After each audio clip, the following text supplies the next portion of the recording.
కేవలం రాజకీయ కోణాలే. ఎస్ సురేష్ గారు, అదే విషయాన్ని మనం ఒకసారి కృష్ణాంజనేయులు గారితో క్లారిఫై చేసుకుని, కృష్ణాంజనేయులు గారు, కుటుంబం అన్నప్పుడు అన్ని రకాల సమస్యలు అనేటటువంటిది మనం ఫేస్ చేస్తుంటాం. ప్రతి ఇంట్లో మట్టిపోయే ఉంటుంది, ప్రతి ఇంట్లో కూడా వ్యవహారాలు అనేటటువంటిది మన స్థాయికి మించి చర్చలు జరుగుతాయి. కానీ ఉన్నతమైనటువంటి కుటుంబాలు అంటే వైఎస్ రాజశేఖర రెడ్డి గారు ముఖ్యమంత్రిగా సర్వ్ చేశారు, జగన్మోహన్ రెడ్డి ముఖ్యమంత్రిగా సర్వ్ చేశారు. వాళ్ళ కుటుంబంలో ఇలాంటి సమస్యలు రావడం అనేటటువంటిది మనం ఒకసారి ఆలోచించవలసినటువంటి అంశం. అసలు వ్యవహారం ఎక్కడ చెడింది, ఎందుకు చెడింది? వ్యవహారం రాజకీయంలో చెడిందండి.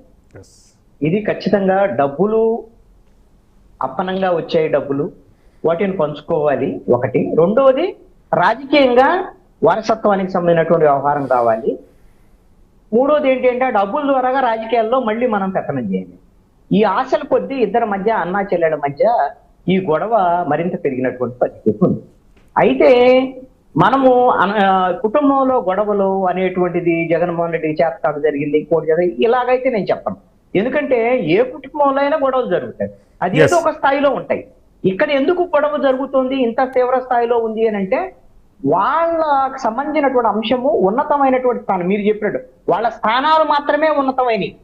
జగన్మోహన్ రెడ్డి తండ్రి ముఖ్యమంత్రి, జగన్మోహన్ రెడ్డి ముఖ్యమంత్రిగా కాబట్టి వాళ్ళ స్థానాలు ఉన్నతమైనవి తప్ప వాళ్ళు ఉన్నతమైనటువంటి ఆలోచనలో ఉన్న వాళ్ళని కరెక్ట్ కాదండి. సమాజంలో ఉన్నతమైనటువంటి వ్యవహారం నేను అనేది లేదా ఎన్టీ రామారావు వాళ్ళ ఫ్యామిలీ అలా ఇలా ఇలా గొప్ప అనేది నేను చెప్పటంలా. ఇక్కడ వాళ్ళ స్థానాన్ని బట్టి ఉన్నతం అనేటువంటిది మనం చెప్పలేము. ఇది డబ్బు ఎక్కువ ఉంది, అక్రమంగా సంపాదించిన డబ్బు ఉంది, అందుకని గొడవ పడుతున్నారు. ప్రధానమైనటువంటి గొడవ మాత్రం ఒకటేనండి.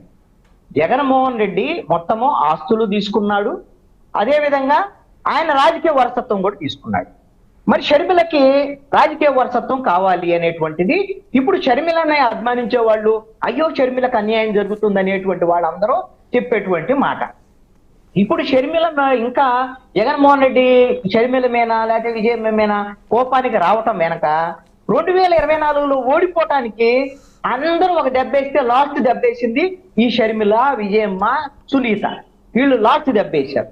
మరింత చచ్చిపోయిన పావుని ఇక లాస్ట్ దెబ్బ తలమైన వేస్తారు కదా, కొట్టి రాజకీయంగా దెబ్బతీశారు జగన్మోహన్ రెడ్డి. ఇప్పుడు అతనేంది, నేనేదో గిఫ్ట్ ఇచ్చాను కదా, ఇది నా పేరుతో ఉన్నటువంటి ఆస్తులు కదా, నేను ఎందుకు ఇవ్వాలి, దీన్ని ఎగ్గొట్టాలి అనేటువంటి ఒక ఆలోచన జగన్మోహన్ రెడ్డికి వచ్చినటువంటి పరిస్థితి. షర్మిల ఏమంటారు ఇప్పుడు కానీ గతంలో కానీ షర్మిల అనేది ఏంటి అని అంటే ఇప్పుడు రాజశేఖర రెడ్డికి సంబంధించినటువంటి ఆస్తిని ఇద్దరికి పంచాలి, అదేవిధంగా రాజకీయ వారసత్వాన్ని కూడా ఇద్దరికి పంచాలి.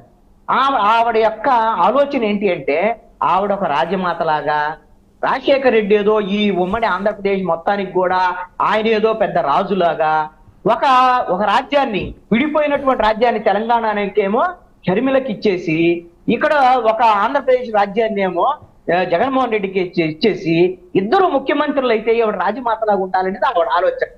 ఇప్పుడు ఈ విధంగా షర్మిల ప్రయత్నం చేసింది, ఉన్నటువంటి ఆస్తులు వ్యవహారంతో ప్రయత్నం చేసింది. అక్కడ తెలంగాణ ప్రజలు చీకొట్టారు, అయిపోయింది. ఇప్పుడు ఎందుకు వచ్చింది ఇక్కడికి, కారణం ఏంటి, తన అందించినటువంటి డబ్బులు కొన్ని రాజకీయాలు అయిపోయినాయి. ఇప్పుడు సరిపోయినటువంటి రాజకీయాలు చేయడానికి కావాల్సిన డబ్బులు లేవు, కాబట్టి వారసత్వం కూడా నాకు కావాలి.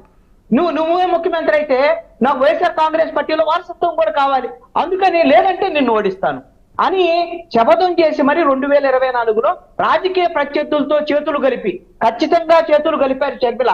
తెలుగుదేశం పార్టీతోనూ జనసేన బీజేపీ కూటమితో షర్మిల చేతులు కలిపి రాజకీయంగా దెబ్బతీశారు జగన్మోహన్ రెడ్డి. కారణం ఏంటంటే ఓడిపోతే అన్న జగన్ మాట్లాడతాడు అనేటువంటి దాని మీద. ఇప్పుడు ఎన్సీఎల్టీకి ఇవిడ విజయమ్మ వెళ్ళటం వెనుక ఇప్పుడు లీగల్ గా జగన్మోహన్ రెడ్డికి కొంత ఇబ్బంది వస్తుంది.